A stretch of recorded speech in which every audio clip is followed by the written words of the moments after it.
So when it comes to designing your website, we see that when we're writing HTML code, it really is just about making containers and having these different elements for our content and being able to break it apart and represent it as we want it represented within our viewable area of our web content. So we had a whole bunch of paragraphs, we had some headings, and this is more of a way that users can come and consume that content and practice and make sure that it flows really well and utilize all the different available elements within HTML to really present that content in a digestible fashion for the user. So we see here that we've got, if we had a number of pages here, we've got a home and about. We can also go to different sections of the current page. We've got links out to other useful resources that would be relevant to the content that the user might want to check out as they're reading this. And this is the whole idea of adding in content, designing around what you want to present to your users. So think about, if you were a user, how you would want your content represented and work within that fashion. So work backwards from there. Also take a look around your favorite websites and make note of just different ways that they're representing and showing this content. So you're probably looking at this and saying, okay, well, what if I want to really divide up these paragraphs? And there is another way to divide these up as well. Or what if I wanted to add in some kind of styling to here, or if I want to add in an anchor and I don't want to break up the way the content flows within the paragraph. So there are ways of doing that. And this is where divs and spans come in. So divs can typically be used for something like, so we would have a div here, opening and closing, and the content between the two div tags is this would break apart that content. And we see there is some formatting with a div as well. So if we had a number of divs next to each other and we had a bunch of content here, we could see that, I'm going to do a few more so that we can get a better idea. We see that typically what happens with a div is it takes up that whole line of available space. So it takes up the whole block of available space, and if we have another div, it starts below that. So this is our way of actually breaking apart the content in a more digestible fashion. And if we had a whole bunch of different sections, so if I'm just going to add in maybe another one down here, and this was another section, and so on, we could really begin to see how we can break these up. So I'm going to do the closing one here first, and then I'm going to add in. So always remember opening and closing of the different divs. So that's proper structure. And I'm going to do something really quick here with CSS, where I'm going to add in a div, and I'm going to add in a one-pick border, solid black, so that we can see, we can actually distinguish between the different divs. So now we see that we've got all of our content is nicely sectioned off. And now let's say we wanted to link, so just as we set up these anchors up here, maybe we wanted to link to an important part. Maybe we have some area where we've got, or how about contact? So contact would be good. So contact would be something that a user typically might want to be able to see right away. And add in a line break there. Should do that lowercase. So let's save that, tidy that up, and now we can see that we've got two different anchors. So let's say we've got our contact information, but it's somewhere within the content here.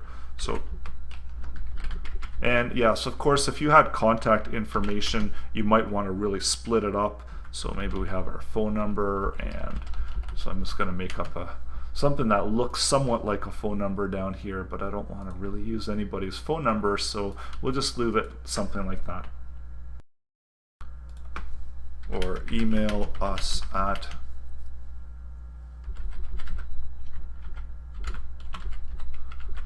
So we had something like this, and we want to distinguish this from the rest of the content area. So we have our contact information, and yes, typically you would make a whole section for it, or a whole page for that, because this is really important.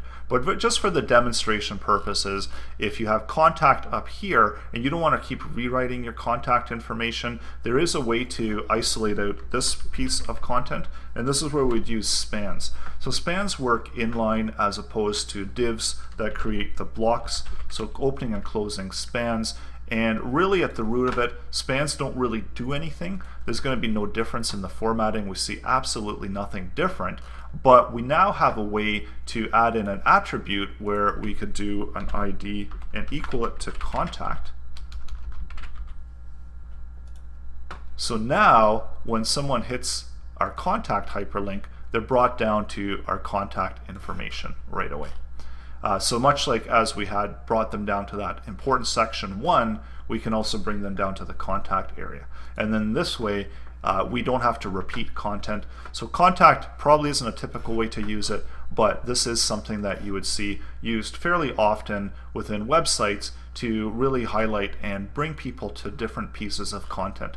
And especially if you're designing a one-page website, this is going to be an important factor in getting your users to be able to scroll down to these particular isolated pieces of content really quickly. So scrolling their entire browser down in the visible area of their browser. And one other thing that I did want to add in, so typically with your contact information, if you've got an email, so you might want to link out to that email. So you can do this as well with the hyperlink. So I'm going to just do the href and I'm going to equal it to. So I'm going to show you how to do this.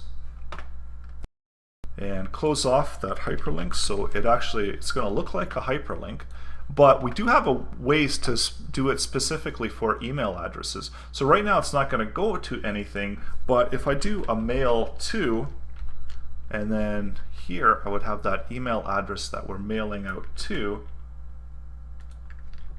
and we can also include something like a subject. So this will automatically populate the subject field.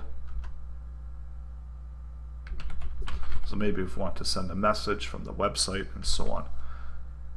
So what will happen here when they click the link, this will automatically try to open the user's web mail client.